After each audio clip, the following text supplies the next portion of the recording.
दोस्तों आपके लिए ये लेक्चर काफ़ी यूनिक होने वाला है क्योंकि दोस्तों अब तक यूट्यूब पर मोस्टली जो वीडियोस हैं वो सोलर पावर प्रोजेक्ट से होने वाले बेनिफिट के ही बारे में बातचीत करते हैं। कोई भी दोस्तों लेक्चर मोस्टली जो सोलर पावर प्रोजेक्ट से आने वाले समय में कुछ उसके बेकार कॉन्सिक्वेंसेस हो सकते हैं उसके बारे में कोई भी बातचीत नहीं करता। लेकिन दोस्तों ये लेक्चर काफ़ी इंपॉर्टेंट इस वजह से है क्योंकि सोलर पावर प्लांट के कारण जो आगे फ्यूचर में कुछ गलत चीजें हो सकती हैं उनको आज हम डिस्कस करके इस वीडियो के थ्रू उसको रोकने के लिए एक मुहिम चलाने वाले हैं।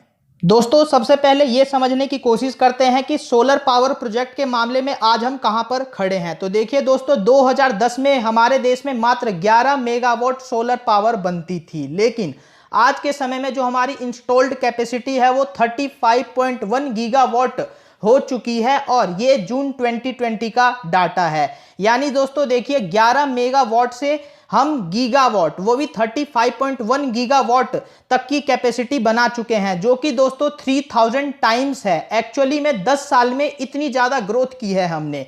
मैंने यहाँ पर 2010 का दोस्तों डाटा क्यों लिया है तो देखिए 2010 में Jawaharlal Nehru national solar mission launch हुआ था और दोस्तों इसी मिशन के साथ हमने 20 गीगावाट एनर्जी जनरेट करने का सपना देखा था और आज दोस्तों हम यहां पर इस ड्रीम को अचीव कर चुके हैं और हमने आगे की प्लानिंग भी बनानी शुरू कर दी है। अब दोस्तों देखिए दो तरह के हमारे सोलर प्रोजेक्ट हो गया, एक हमारा लार्ज स्केल सोलर प्रोजेक्ट और दूसरा हो गया हमारा स्मॉल स्केल सोलर प्रोजेक्ट।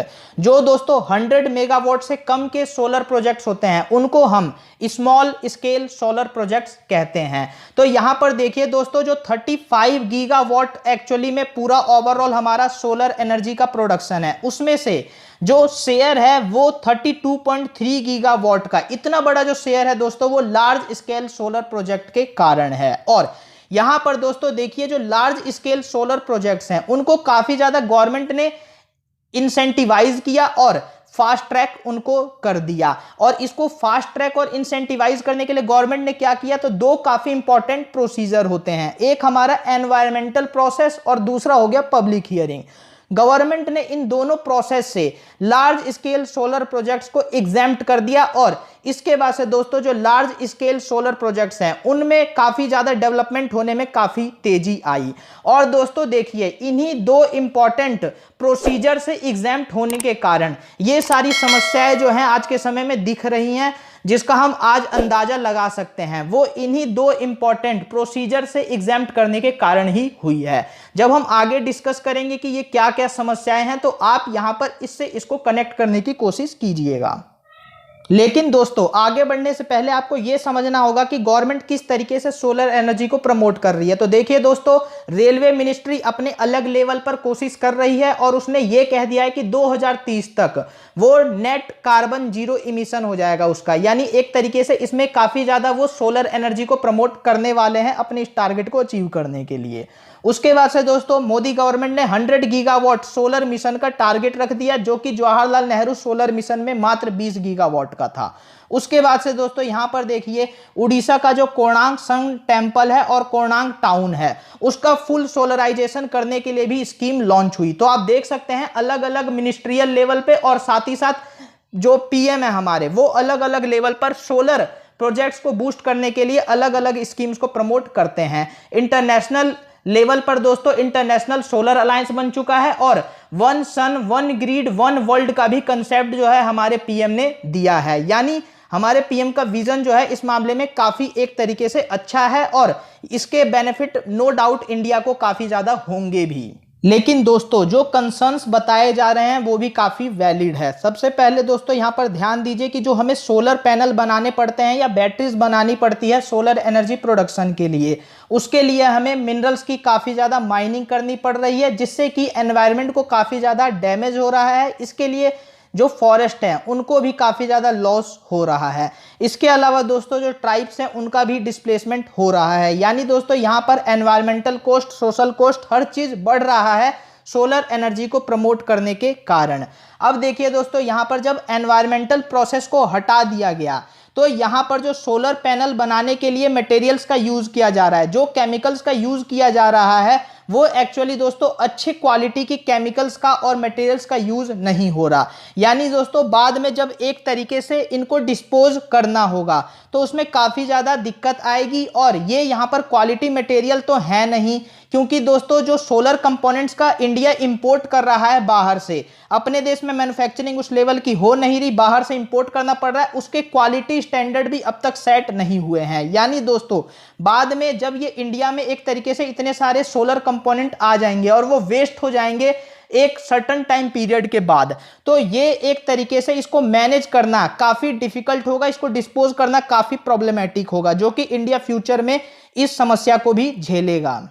इसके अलावा दोस्तों एक दूसरी बड़ी समस्या ये है कि देखिए जो भी आज के समय में सोलर पावर प्रोजेक्ट्स बन रहे हैं वो एक्चुअली जो पास्चर लैंड है उस पर बन रहे हैं। इंडिया के पास वैसे ही पास्चर लैंड जो है काफ़ी कम है, इसकी जो मात्रा है 3.92% है इंडिया के पूरे एक तरीके से लैंड का देखें तो। और यहाँ पर जो भी गवर्नमेंट सोलर पावर प्रोजेक्ट्स बना रही है इसी जमीन पर बना रही है, जिस पर दोस्तों काफ़ी ज़्यादा शेफर्ड्स, लैंडलेस लेबरर्स और दूसरे लोग डिपेंडेंट हैं।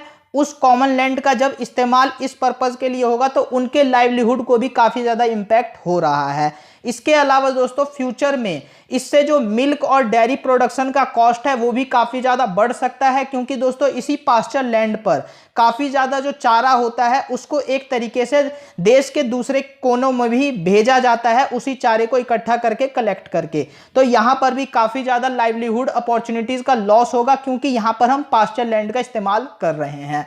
दोस्तों इंडिया में जो पर पर्सन मिल्क का कंजम्पशन है वो काफ़ी कम है, और यहाँ पर दोस्तों जो हमारा प्रोडक्शन है वो भी हमारे भारत की नीड को पूरा करने में एक तरीके से सक्सेसफुल नहीं हो पा रहा।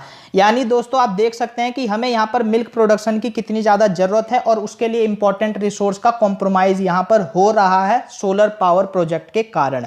हमने दोस्तों RCEP क्यों साइन नहीं किया था? ताकि जो न्यूजीलैंड और ऑस्ट्रेलिया हैं एक तरीके से वो हमारे मार्केट को कैप्चर ना कर ले, और यहाँ पर एक्चुअली अमेरिका, कनाडा, इनसे भी हम अपने मिल्क सेक्टर को बचा रहे हैं, अपने डेयरी सेक्टर को बचा रहे हैं।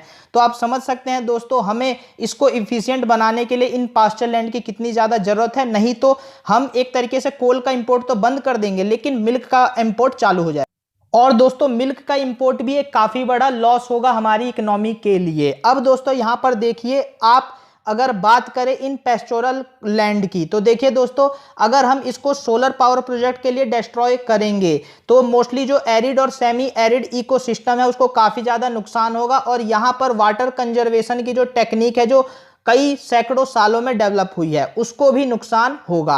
लार्ज सोलर पावर प्लांट्स जो हैं दोस्तों उनको एक्चुअली में फ्री पास मिल रहा है कार्बन इमिशन के मिटिगेटिंग के तौर पर, लेकिन यहाँ पर दोस्तों जो हमारे वाटर रिसोर्सेज हैं उनका भी नुकसान होगा, और जो यहाँ की लोकल कम्युनिटी रहने वाली है उसको भी यहाँ से हटाया जाएगा। तो आप देख सकते हैं इसका भी लॉस जो है काफ़ी एक तरीके से इनकम्प्रेहेंसिबल है, इसको हम किसी तरीके से कैलकुलेट भी नहीं कर सकते। साथ ही साथ दोस्तों कार्बन इमिशन को मिटिगेट करने के तौर पर रूफ टॉप सोलर पैनल्स को ज़्यादा एक तरीके से इंसेंटिवाइज करना चाहिए, लेकिन दोस्तों यहाँ पर गवर्नमेंट उसको इंसेंटिवाइज नहीं कर रही। अब देखिए दोस्तों यहाँ पर जो रूफ टॉप सोलर पैनल्स हैं उनकी जो सेल्फ लाइफ है वो काफ़ी ज़्यादा होगी, क्योंकि इन पर जो डस्ट है, धूल है वो नहीं पड़ेगी। लेकिन दोस्तों जो लार्जर सोलर प्लांट बनाए जाएंगे एक तरीके से खुले पार्क में, वहां पर डस्ट पड़ेगी और उसकी लाइफ सेल जो है काफ़ी कम हो जाएगी इस कारण। लेकिन फिर भी दोस्तों यहाँ पर गवर्नमेंट रूफ टॉप सोलर को एक तरीके से इंसेंटिवाइज नहीं कर रही, और यहाँ पर ऐसा इसलिए नहीं हो रहा क्योंकि प्राइवेट सेक्टर ऐसा नहीं चाहते। यहाँ पर दोस्तों गवर्नमेंट को जो लार्ज सोलर पावर प्रोजेक्ट से होने वाले नुकसान है उसको कम करने के लिए रूफटॉप सोलर पैनल्स पर जरूर काफ़ी ज़्यादा फोकस करना चाहिए। अगर गवर्नमेंट ऐसा करेगी तो यहाँ पर जो इससे होने वाले ये सारे नुकसान है उसको हम कम कर पाएंगे। अब देखिए दोस्तों जो ये लार्ज सोलर पावर प्लांट्स हैं एक तरफ तो हमारे इकोसिस्टम को डिस्ट्रॉय कर रहे हैं जिससे वाटर रिसोर्सेज को काफ़ी ज़्यादा नुकसान होगा। साथ ही साथ दोस्तों in large solar power plants को एक्चुअली काम करने के लिए काफ़ी ज़्यादा पानी की ज़रूरत पड़ेगी। यहाँ पर 7,000 से लेकर के 20,000 लीटर पानी की ज़रूरत पड़ेगी पर मेगावाट सोलर पावर प्लांट के हिसाब से। तो आप देख सकते हैं कि हमारे देश में इस समय 35 गीगावाट है, जिसमें से 32 गीगावाट एक तरीके से लार्ज सोलर पावर प्लांट का है। तो यहां पर आप देख सकते हैं कि खुद कितना ज्यादा यहां पर पानी जो है एक तरीके से वेस्ट होगा यहां पर, क्योंकि इन जो ये सोलर पावर प्लांट है उनसे वहां पर उनके धूल को हटाना पड़ेगा, उनको धोना पड़ेगा और ये साल में 2 बार करना पड़ेगा। तो ये काफी ज्यादा वाटर इंटेंसिव एक तरीके से सेक्टर है और यहां पर पानी की काफी ज्यादा बर्बादी होगी। यहां पर दोस्तों इसके साथ ही आप इस बात पर भी ध्यान दीजिए कि ये जो मोस्टली सोलर पावर प्रोजेक्ट्स हैं एक तरीके से एरिड और सेमी एरिड इकोसिस्टम है और वहां पर पानी की पहले से ही काफी कमी रहती है। तो यहां पर जो लोकल लोग हैं उनको पानी मिलना एक तरीके से कम हो जाएगा, क्योंकि सोलर पावर प्लांट्स को यहां पर साफ किया जाएगा, धोया जाएगा। तो इससे भी दोस्तों आने वाले समय में पानी की काफी ज्यादा समस्या होगी जो लोकल लेवल पर वहां पर लोग रह रहे हैं उनके लिए। इसके अलावा दोस्तों जो यहां पर आप देख सकते हैं कि ये वाटर इंटेंसिव होने के साथ साथ ही लैंड इंटेंसिव भी एक सेक्टर है, क्योंकि यहां पर 5 एकड़ जमीन चाहिए 1 मेगावाट सोलर पावर के लिए। तो आप देख सकते हैं दोस्तों कितने लैंड की जरूरत पड़ेगी।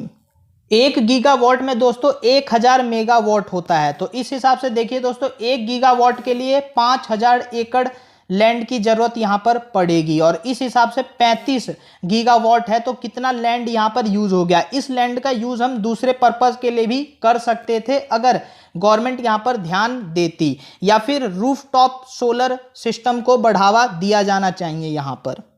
तो दोस्तों ये तो हो गई सारी समस्या। अब हम बात करते हैं सॉल्यूशन की। तो देखिए दोस्तों यहां पर जो इंपोर्ट करेंगे हम सोलर कंपोनेंट का, उसका एक स्टैंडर्ड क्वालिटी डिसाइड होना चाहिए, ताकि हमें फ्यूचर में अगर उन सोलर वेस्ट को, सोलर कंपोनेंट वेस्ट को एक तरीके से डिस्पोज करना हो तो हम उसे आसानी से कर पाए। क्योंकि दोस्तों देखिए सोलर कंपोनेंट बनाने के लिए काफ़ी ज़्यादा मेटल की ज़रूरत पड़ती है और मेटल पॉल्यूशन जो होता है दोस्तों वो सबसे ज़्यादा नुकसानदायक होता है, सबसे ज़्यादा हार्मफुल होता है। इसके अलावा दोस्तों सोलर पावर प्लांट्स के लिए एक गो और नो गो जोन बना देना चाहिए। जो दोस्तों नो गो जोन्स होंगे वहां पर किसी भी कीमत पर सोलर पावर प्लांट नहीं लगाया जाना चाहिए और उसमें दोस्तों मोस्टली किस तरीके के लैंड आएंगे आपको पता होना चाहिए, जो कि एक तरीके से इकोलॉजिकल और लाइवलीहुड सेंसिटिव हो किसी भी रीजन के। तो वहां पर सोलर पावर प्लांट्स जो हैं वो नहीं बनाए जाने चाहिए, बड़े वाले नहीं बनाए जाना चाहिए, छोटे वाले वहां पर बनाए जा सकते हैं।